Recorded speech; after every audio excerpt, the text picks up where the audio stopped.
There's nothing more important in life than loving. And they say, and this is like everyone, like all the mystics and other near-death experience people, they talk about how, like, when we die, before the judgment seat, there's a clarity about our whole life and how much we loved.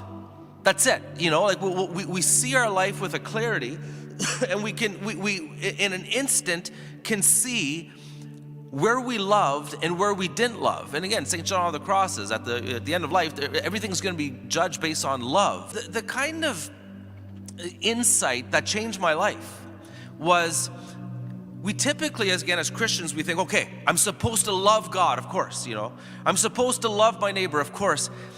But again, because we're made by love and children of God, and we're made to love, every little thing in life, we should flow with love. So, for example, again, loving lasagna, or loving walking on a beach, or loving, seeing the seagulls or hearing the seagulls, or all these things.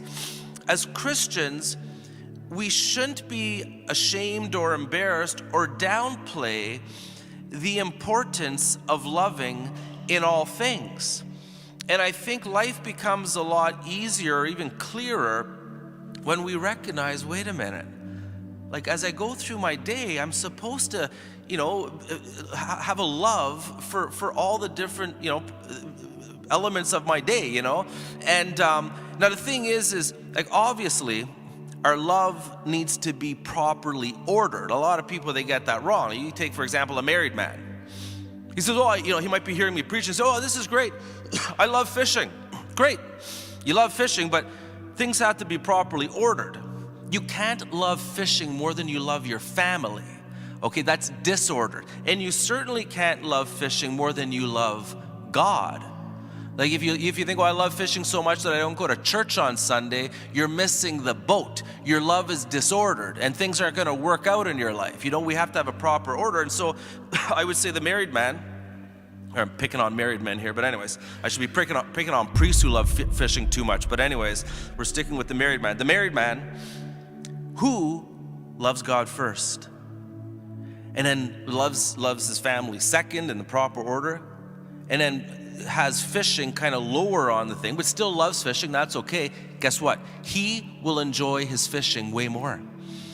Your fishing's way better when you're filled with the love of God, and when your wife isn't mad at you because you're out fishing all the time, I would say if you have a proper order in your loves, you'll probably catch more fish even. The point is, yes, we as children of God, we were made to love.